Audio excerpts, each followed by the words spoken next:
Welcome to Clock It, where your opinion is what wins you the game. Today we are joined by our incredible contestants. You already know he's our favorite radio personality from iHeartRadio. Give it up for Kelly. We back, baby. What's going on, y'all? What's up, Kelly? How you feeling? I'm feeling great. It's beautiful outside. It it's is. Beautiful inside. I'm just ready to go. Okay, we love a man who is ready to go, and she is our favorite podcaster from Tequila Babies podcast. Give it up for Jean. Hey, girl. Hi, Koiya. You look amazing per usual. And you look beautiful as well. Thank you. I'm ready to take the clock from Kelly. Okay. Here she go again. It's time. She is claiming the clock. As is Kelly. Well, we'll see who is today's winner of Clock It. Well, guys, as you know, this game is just not about getting the answers correct. You got to know what you're talking about, and more importantly, you got to clock it. So give that big buzzer a hit. That's exactly what you'll be doing anytime you want to clock in and give your answers. Without further ado, let's get this game rolling with our first question. Who is set to co-chair the 2026 Met Gala? Jean. Beyonce. Beyonce it is. Who else will be co-chairing alongside Beyonce? Let's see. We got Anna Wintour. We have Venus Williams, Beautiful Women, and Nicole Kidman's going to be Nicole in the Kidman. Yep, that's the fourth one. Four beautiful ladies. Kelly, for the viewers at home who may not know, living under a rock literally, what the Met Gala is, break it down for us. It's actually a good point because I feel like we all know what it is, but we don't know exactly what it is, if that makes sense. So in layman's terms, it's a fundraiser for the Met and the Costume Institute just to make sure they have the proper funds to do their different things for the museum and just to run regular operations throughout the year. Hence the Met Gala, and it gets all extravagant and beautiful, and that's what it's for. You know, it's very interesting because every year, you know, people are like, I want to invite to the Met. And it's like, well, it doesn't really work like that. You have to purchase a table, which is thousands, maybe even hundreds of thousands of dollars, mainly purchased by designers. And then they get influencers and celebrities to have a seat at this table, and also in hopes of them wearing their, you know, designs, and it gets talked about and they post about it on social media. So it's not as easy as just getting an invite to the Met. You got to be somebody, and then you also got to have a bit of influence, I would say. When is the Met happening, Jean? It's happening May of next year. So yeah, super excited about that. I always love seeing all the nice looks. But yeah, I did not know what it was for. I didn't know it was a fundraiser. We just know, hey, Met, they putting that on. They're going to be on those stairs. Hopefully no one falls. They just all look so gorgeous. That is very true. And Beyonce is co-chairing, and there's been a lot of buzz on social media, Kelly, that we potentially could be getting Act 3 from her. I mean, it's about that time. It's been about 2 years since Cowboy Carter. Usually she waits around that 2-year window. And as you mentioned, in May 4th is when the actual Met Gala is happening. So right around that time, we could be getting some Beyonce, and if it's rock-inspired or not, I'm excited either way. Oh, rock-inspired. That'll be dope for the break off of the summertime. Yes, who are some people that fans are hoping she collabs with, Kelly? We're talking about people like Hayley Williams from Paramore, or even Paramore itself, Blink-182, that sort of vibe. So I'm interested to see how she's going to tap in. We've seen what she's done with R&B, with dance, with country. So now she adds another infinity gauntlet or stones to the gauntlet like Thanos, and see what happens. Yeah, and Beyonce is very strategic about everything that she does. So her co-chairing the Met may be a rollout to possibly getting Act 3. At least that's what fans are hoping for. All right, Jean, 100 points you have on the board. Kelly, you are at 0. We got many more opportunities. Let's keep this game rolling. Who is denying having an affair with his friend's wife after photo sparks online chatter? Kelly. Shaq. My boy Shaq has found himself at the center of yet another scandal. Why are fans saying this, Kelly? So there was a photo that was posted on Instagram that has Shaq, you know, posing with a woman who's in front of him, and he's like this. They're hugged up. You can see it right there on TV.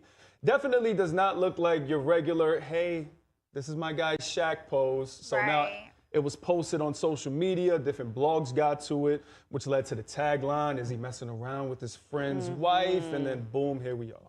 Jean, is this too much PDA for a married woman? For a married woman that's not with her husband, for sure.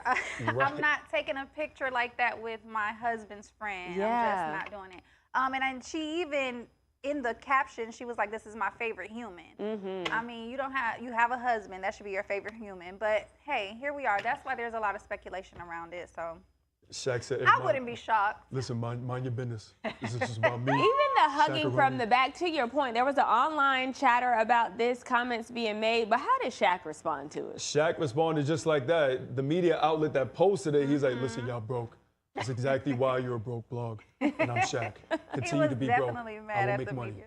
It's always interesting when celebrities pull the broke card. It's like, yeah, in comparison to most of you, yes, Yeah, a lot of we us are broke. But But you know what? I'll give him credit. He could be the one to call people broke because he's really one of the only ones that have 50,000 businesses under his Yeah. name as opposed to just one thing. Yeah. So I feel like out of all the celebrities, Shaq could be the one to be like, you're broke. Oh, very great point, because he's the face of a lot of things and He has is. a lot of businesses. All right, you both are tied with 100 points on the board. Let's break this tie by keeping this game rolling. Which celebrity couple is helping others find a second chance at love on a new TV series? Kelly. Chili and Matthew Lawrence. Yes, they are. What's the name of the show and what does it entail? It's called Second Chance Love, and it basically exhibits 5 couples who are going to be of different ages, going from 30s to the 70s, and maybe they were high school sweethearts at one point, maybe they got together at one point and fell off completely since then. They're going to take these couples, take them to Sardinia in Italy to see if they can rekindle the flame, baby. That is very romantic of them to take them to Italy, I think. Let's take you out of your comfort zone and put you in a whole new romantic place where the vibes are already sparked. Where will this air and when can we expect it, Jean? This is on Hallmark Plus, which I don't have, but I guess I would get it because I definitely want to tune into this. January next year. So at the top of the year, we'll expect it. And I'm excited about this. You know, there's a bunch of love shows out there, and I watch all of them. And I will add this to the list. We know our culture is very familiar with chili, but where do people most famously know Matthew Lawrence from, Kelly? So Matthew Lawrence, he was in Boy Meets World way back in the day. And Not that way back. yeah, well, Kinda. Y'all making us old. We grew up. listen, girl, you gotta We be are a little real. You gotta be real. We are a little old. And he was in Mrs. Doubtfire, if you want to go even further. Yeah. gosh. He played the little boy in that. Yeah. Which is like super throwback. And a lot of people probably Y'all didn't showing even y'all know. age. I don't know any of these things. Jean's like, I'm not associating with them in that regard. Jean, we are the aunties and the uncles I of the hate world that now. for We us. got to embrace it. But It it's is what true. it is, It's okay? true. All right, Kelly's at 200 points. Jean is at 100. This is our last question in round one. Who was named Times Magazine Athlete of the Year? Jean. Asia. My girl Asia was definitely named that, and she looked absolutely amazing, gracing the cover of Time Magazine as Athlete of the Year. What did Time recognize her for back in February, Jean? Woman of the Year, actually, yes. So she has just been on her thing. She's been getting accolades after accolades after accolades, year after year. So she's definitely doing her thing. She definitely deserved Woman of the Year. Yeah, she's had an incredible year. Speaking of, Asia is a multi-time league MVP for how many years, Kelly? 4 years. She's been MVP 4 times, and she's been Defensive Player of the Year 3 times. And mind you, this year she won MVP and Defensive Player of the Year. Wow. And they won the chip with the Aces, and she has her successful shoe line. She just became public with Bam Adebayo, who's a center for the Miami Heat. So that's been a beautiful thing to see. So very much Woman of the Year. Woman of the Year, yes. It 100% is giving Woman of the Year. She actually led the Aces to their first WNBA title in 2022. And now this year being 2025, this is her 3rd time doing that. Like, she has had She's quite on a fire. year. So is this well-deserved? Yeah, most definitely. No one else. I can't think of anyone else. She is my women's basketball GOAT. Like, Yeah. that's how good she is. If you're not familiar, please look it up. Whether she's playing, whether now she's doing the more, media type stuff, she's great in that. But either way, she's very much deserving of both those accolades. And I love that Times could recognize her for both, right? Like, she's getting a lot of recognition that's well-deserved, because oftentimes it's like, oh, well, we just gave her Woman of the Year in February. We can't acknowledge her again. But it's like, if she's that good, we can acknowledge that her deserving, again. for And I'm sure. happy they were able to do that. I didn't even know about her shoe line with Nike. Yeah, it's one of those things that people think it's just like lady sneakers. Like, no, like you have NBA players wearing this. It's unisex, wow. and they're very good on court as well. So once again, just someone who is dipping herself into so many different areas, and she's now finally getting the love that she deserves. That's Super dope. I love this for her. We love to see another Black woman winning, and At that the you are, top. Asia. And real quick, Congratulations. shout out to the creative team behind them pics too. That photo shoot, that picture is Yeah. sensational. She looks Very good. The great. whole string of pictures through this whole photo shoot was absolutely amazing. For So to sure. your point, whoever was a part of that, you did your thing. All right, guys, so that brings us to the end of round 1 of Clock It. And what do you know? Kelly, it has 200 points. Jean also has 200 points, making the two of them tied. And I'll have you know, Jean did say at the start of this that she was going to win. All right. It's a very competitive game happening here. When we return, the competition will continue where Kelly and Jean will remain battling it out for round 2 of Clock It. Yeah.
Welcome back to Clock It, where Jean and Kelly are battling it out. Currently both tied with 200 points on the board, but it's only right that we break this tie by advancing on to our first question in round 2. A blank dropped crab legs, drugs, and cigarettes to a South Carolina prison. Kelly, A drone. what in the drone is going on here? What was all in this package? My mind is blown. So yes, it seems like a couple people in prison were trying to have a late Thanksgiving feast. You had steak, you had crab legs, you had Old Bay, you had bud, you had cigarettes, you name it. You had all you needed to have a good Thanksgiving night. And or pre-Christmas. oh, yeah, pre-Christmas, pre-Christmas. right. And as you can see, everything there that is in that photo. But my goodness, this is a little bit wild. Now we've gotten so advanced that we're having drones drop packages to inmates. What are the consequences for flying a drone near a prison in South Carolina, Jean? Just flying it near is a misdemeanor of at least 30 days in prison. But if you're caught dropping contraband there, 10 years, and it's a felony. 10 years. Now, Yeah. was this worth 10 years, Kelly? The crab legs, the steak, I mean, everything that was there, was it worth it? If they were already inside and they can't find the guy who was outside that put it together, yeah, it's worth it. Might as well. I'm already behind the walls. Who knows how long they're already doing? Yeah, give me my steak, give me my bug, give me all that so I can enjoy myself, please. This is crazy to think that technology has got so advanced that we are now using drones. I mean, back in the day, we were doing a good old smuggle by, a security guard or, a family member. But now we've gotten so advanced that we are using drones to now smuggle contraband into prisons. But the thing that kills me is, like, I don't know if you've all been around drones, but them things are loud. Yes. Yeah, it's so crazy because they're so far up, and I always think it's a bug in my ear. It has this like sound that's just like, yeah. But now they are having like nets put on the like rec yard so they can't drop it over. So they're getting smart. They're keeping up with the times. But yeah, they're gonna find a way to find a way. Life will find a way. And that they did. They found a way to get them crab legs to have I them wish a they would have seafood got boil. it and was able to, that's kind of dope. I mean, they probably did. We just don't know about it. You know, Yeah. maybe they finally caught on to the scheme. Good point. yeah. Who knows? This- They probably To your point, this could not have been the first time, right? They had to have tried this before. That arrangement tells me that they've done this before. Yes, I feel like this is not package. the first time. You are right, Kelly. All right, 300 points you have on the board. Kelly, Gene, you are at 200. Let's get some more points on the board for you both. Next question. Who replaced Huda as Jenna Bush Hager's new Today co-host? Kelly. Chanel Jones. My girl Chanel, very well deserved. Familiarize our viewers with who Chanel is. So Chanel was on like third shift of Today, which is the weekend version of Today. So she's been within that sphere for quite some time now. And it just came to the fact that, you know, Hoda decided to bow out. They've been having different individuals coming in and coming out of that seat next to Jenna. And then finally, with Chanel coming back into the fold, unfortunately, she lost her husband not too long ago. So she took some time off.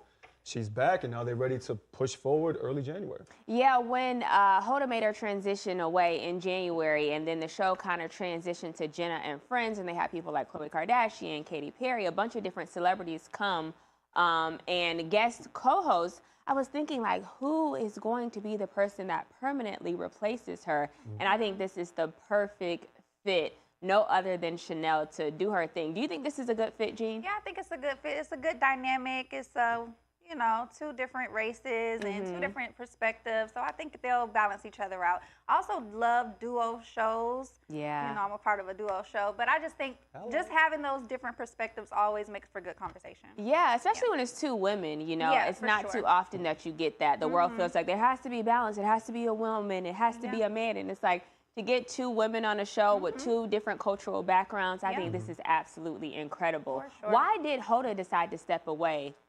So she hasn't really came out 100% and said. I know she's saying personal reasons, and I know she has children as well, wants to spend some time with them. But this is the story she's telling us. Who knows? There could be some stuff happening behind the scenes. Yeah, a lot of the viewers were kind of noticing the tension between her and Jenna at some point. Of course, they downplayed it and said that people were just reading a little bit too much into it. But it kind of gave that Hoda was over it. Like, she had been doing this for quite some time, and it was like, girl, you get on my nerves.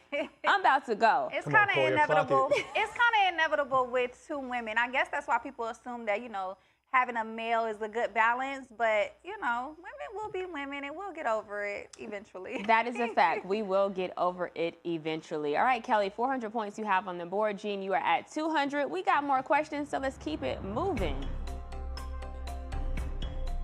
Who said black people love me? They know a scam better than anybody. Jean. President Trump. Y'all president. Just for clarity, that's your president.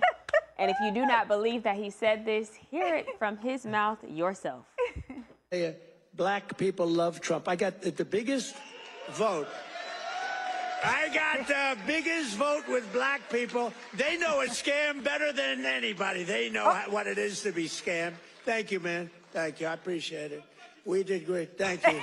I like this guy. What do you mean?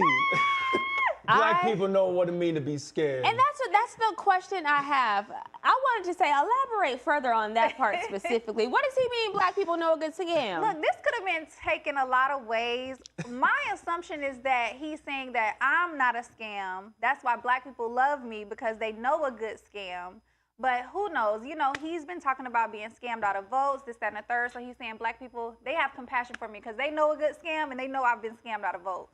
So it could have been taken so many ways, but here, you know, why he's tying us in with scams? Because I specifically want to know, are you saying that black people have been scammed multiple times, or are you saying we are doing this scamming? Kelly, help him out. He's the king of, like, backhanded compliments. Right. Where it's like, I love my African Americans. I love Afro TV. Americana Willie, I love you.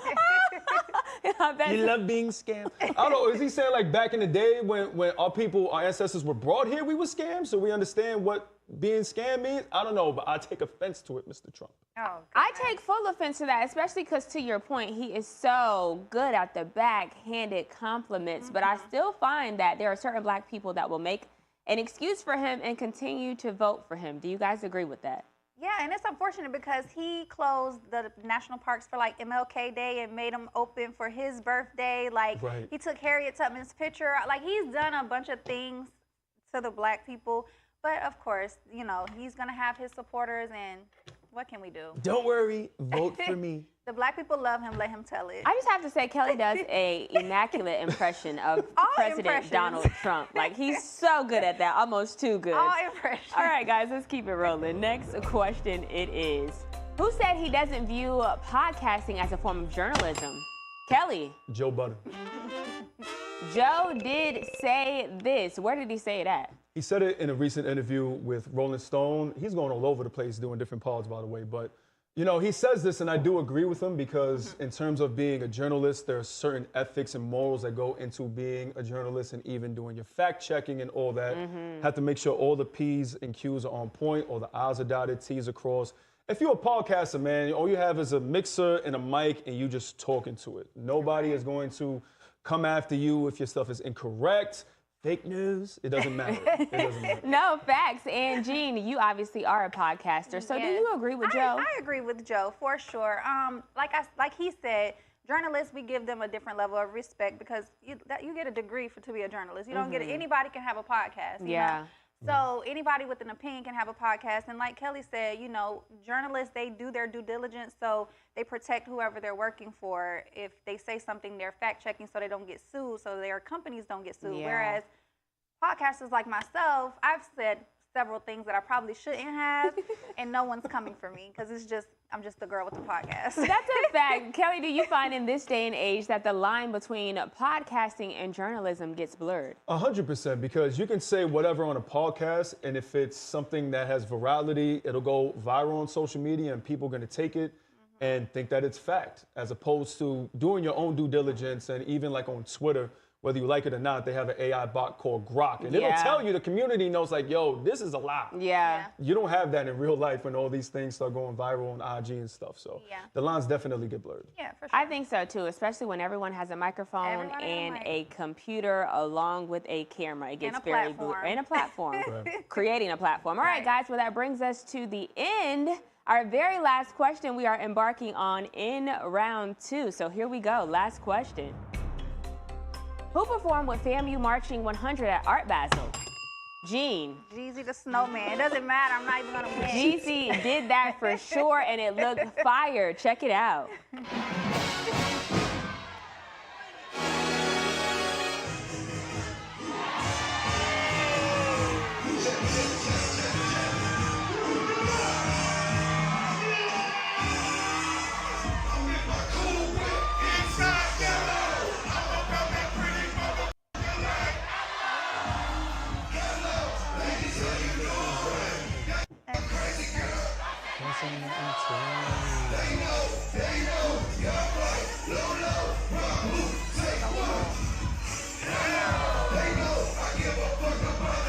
Yes, oh my gosh, that was so cool. Fire. Young Jizzle been getting paper. He has been getting paper. We saw that Glorilla did this with Grambling not too long ago at the Bayou Classic. And now to see him do this at Art Basel, this was just for the culture for sure. All right, guys, well, that means that today's winner of Clock It is Kelly. He is the one leaving here today with the Clock It chain. He has reclaimed the throne. Let me tell you, he was undefeated for quite some time, and now he is back winning that Clock It chain. That looks so good on him. As always, it is a pleasure to have you, Kelly. Thank you for being here, Jean, and to our viewers at home. Y'all already know. Tomorrow, same time, same place, we are right back here for another episode of Clock It, and we'll see you then.